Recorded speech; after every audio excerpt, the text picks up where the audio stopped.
हरे कृष्णा, राधे राधे। हम श्री कृष्ण चरितामृत श्रवण कर रहे हैं। आज का प्रसंग है नाचे नंदलाल, दिव्य बाल लीला। हे ब्रजराज दुलारी, अपनी बाल लीलाओं से विमोहित करने वाले, हम तेरी बलिहारी जाती हैं। तू नाचना, नाच दे। हे दाऊ के अनुज, ये ले थेई थेई तत थई। इस प्रकार मनुहार करती हुई ब्रज गोपियाँ ताल देने लगी और छोटे से कन्हैया नाचने लगे। तात ये अद्भुत लीला है नंदनंदन की। भगवान रुद्र भी इन अंतरंग लीलाओं को देख नहीं पाते हैं। ब्रह्मा तरसते हैं कि हमें वो मेघ श्याम की सुंदर झांकी के दर्शन हो जाए। देवराज की पहुँच नहीं है नंद महल तक। ऋषि मुनि प्रयास करते हैं कि एक झलक मिल जाए उनको कन्हैया की। उद्धव बोले, रूप भार दे देवी स्वर्ग की अप्सराएं भी, जो आज तक ऐसी सुंदर बाल गोपाल को देख नहीं पाई हैं। पायल की झनकार से ब्रह्मांड सुंदर पुरुषों को आकर्षित करने वाली गंधर्व बालाएं कभी सोच भी नहीं सकती कि सुंदरता ऐसी भी होती है जिसे देखते रहे। वह क्षण क्षण में सुंदरता कम नहीं अपितु बढ़ती ही जाती है, और यह बढ़ना कम नहीं होता। चाहे आप घड़ी भर देख लो या वर्षों तक देखते रहो, ये हर क्षण में नव नव ही लगते हैं। तात विदुर जी, उन्हीं नंदलाल को यह गोबर थापने वाली अभीर कन्याएं नचा रही हैं, और वह ज्ञानी का ब्रह्म, योगी का परमात्मा, भक्त का भगवान ओह नाच रहा है। यह गोपियाँ देख देख लाला वो मोर, गोपियाँ मोर दिखाती हैं। अब नाचना बंद।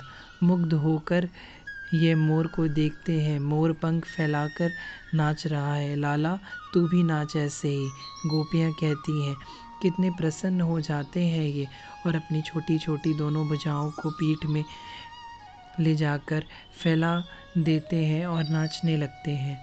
तुलसी में जल चढ़ा रही है ब्रजरानी। यह दृश्य देख लिया, वह तो जल चढ़ाना ही भूल गई। उसी समय ब्रजराज गोष्ठ में आए महल में। जब देखा कि अपना लाला मोर की तरह नाच रहा है, वह मुग्ध होकर बस देखने लग गए। वो यह भी भूल गए कि मैं गौशाला से यहाँ क्यों आया। हाय मेरे प्राण, अपने बाबा को देख लिया लाला ने, बस संकोच करके नाचना रोक दिया। मैया ब्रजरानी दूर खड़ी हैं। लाला उनको देखकर दौड़ पड़े और गोद में चढ़ गए। तात धन्य है यह यशोमती। माताओं का हृदय वैसे भी वात्सल्य से ओतप्रोत होता है, फिर उसमें ब्रजरानी स्नेह का कैसा अद्भुत विस्तार है। किन स्वर्गीय उपादानों से निर्मित किया है विधाता ने श्री कृष्ण जननी का हृदय। वात्सल्य का कैसा वस्तीवरण पयोनिध है, और हाँ, इस वात्सल्य सिंधु में कितने अमूल्य भाव हैं, रत्न पड़े हैं, कह नहीं सकते। तात विदुर जी, यशोमती का हृदय वैसे भी स्निग्ध और कोमल है। प्यारा कन्हैया कहाँ गया? वह कब से खेल रहा है, थक गया होगा। ग्वाले थका देते हैं भगा भगा कर। बहुत देर से उसने दूध नहीं पिया। दाऊ भी तो उसके पक्ष में नहीं खड़ा होता, वह भी अन्य ग्वालों की बातें सुनता है। अंतःकरण ही कन्हैया बन गया है ब्रजरानी का। उफ, यह यशोदा है, कोई साधारण नहीं। सबसे छोटी है, हाँ सबसे छोटी है मैया यशोदा। कहते हैं नंद बाबा से 10 वर्ष छोटी हैं। इसकी सब जेठानी है, क्योंकि सबसे छोटी यही है। पर यशोदा मैया छोटी कहाँ है, यह तो सबसे बड़ी है। हाँ सबसे बड़ी, इससे बड़ा कोई नहीं। तात आप ही बताइए, परम ब्रह्म को जो अपनी गोद में खिला रही हो, उससे बड़ा कोई होगा? भाव में पूरी तरह डूब गए हैं आज उद्धव। आज लो, आज दाऊ की कुशल नहीं है, क्योंकि कन्हैया ने शिकायत जो कर दी अपनी मैया से दाऊ की, और रोते हुए शिकायत की। रो रहे हैं, दोनों हाथों से आंसू पोंछ रहे हैं, सांस लेते हुए भी बोल रहे हैं और सांस छोड़ते हुए भी। अद्भुत झांकी है इनकी तो। कन्हैया छोटा है तो क्या हुआ, पर लगने वाली बात तो सबको लगती ही है, चाहे छोटा हो चाहे कोई बड़ा हो। अच्छा बता, बात क्या है? ब्रजरानी ने भी पुचकारते हुए पूछा। दाऊ ने कहा, मुझे तू मैया यशोदा का जाया नहीं है, तुझे तो मोल से खरीदा गया है। लाला आंसू पोंछते हुए बोल रहे हैं। जब मैंने कहा नहीं, मेरी मैया तो यशोदा ही है, तब बोलते हैं दाऊ कि तू काला और मैया गोरी और बाबा भी गोरे, इसलिए तू मैया यशोदा और बाबा नंद का जाया नहीं है। कोई बात नहीं लाला, दाऊ से कट्टी कर दे, मत बोलना अब दाऊ से। मैया ने अपने लाला को पुचकारा। मैया दाऊ की कहे तो कोई बात नहीं, पर दाऊ ने अन्य सभी सखाओं को भी यह सिखा दिया है कि मैं तेरा बेटा नहीं हूँ, मुझे तूने खरीदा है। फिर रोना शुरू। तू मार उसे, तू पीट दाऊ को। कन्हैया रोते जा रहे हैं और कहते जा रहे हैं, मैया दाऊ के कहने से चुटकी दे देकर मेरी हंसी करते हैं, और मेरे सखाओं को भी दाऊ ने अपनी तरफ कर लिया है। अच्छा छोड़, दाऊ को छोड़ दे।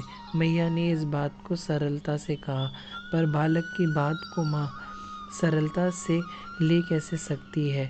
दहाड़ मारकर रोने लगी कन्हैया, धरती में गिर गए, दोनों चरणों को पटकने लगे और हिलकारियों से रोते हुए बोले, तू दाऊ को क्यों मारेगी? तू तो मुझे ही मारेगी, मारना पीटना तो मुझे ही है। बस इतना सुनते ही ब्रजरानी का हृदय भर आया। उठकर लाला को मुख चूम लिया और बोली, बेकार है दाऊ, मैं उसे जन्म से ही जानती हूँ। लाला तू दाऊ की बातों पर क्यों विश्वास करता है? वह झूठा है, वह कुछ भी बोलता है। अच्छा तुझे विश्वास नहीं है मेरी बात का? तो सुन, गायों की सौगंध खाकर कहती हूँ, अपने संपूर्ण गोधन की सौगंध खाकर कहती हूँ, तू ही मेरा पुत्र है और मैं ही तेरी मैया हूँ। यह कहते हुए मैया यशोदा के नेत्रों से अश्रु बहने लगे थे। पता नहीं क्या हुआ था इस ममता की मारी को। अपनी मैया को रोते हुए जब कन्हैया ने देखा तो पुचकारते हुए मैया को चुप कराने लगे। मैया भाव में भर गई थी, वह अपने लाला की लीलाओं में खो गई थी। वात्सल्य का ज्वर उमड़ पड़ा था। तभी सामने एक पोखर था, पोखर में कमल खिले थे, उन कमलों में अनगिनत भौरे थे। वह गुनगुना रहे थे, मैया मैया गू ऊ ऊ। भौरे की नकल करने लगे लाला। तो मैया हंसी। मैया को हंसते हुए देखकर लाला प्रसन्न हुए। नाच। यशोदा मैया मुग्ध हो गई और अपने गोद से उतार दिया। लाला नाच। मैया के कहने पर लाला नाचने लगे। आह, ताली बजा रही हैं ब्रजरानी और उनके लाला नाच रहे हैं। ध्यान में डूब गए थे उद्धव इन लीलाओं का गान करते हुए। हरे कृष्णा, राधे राधे।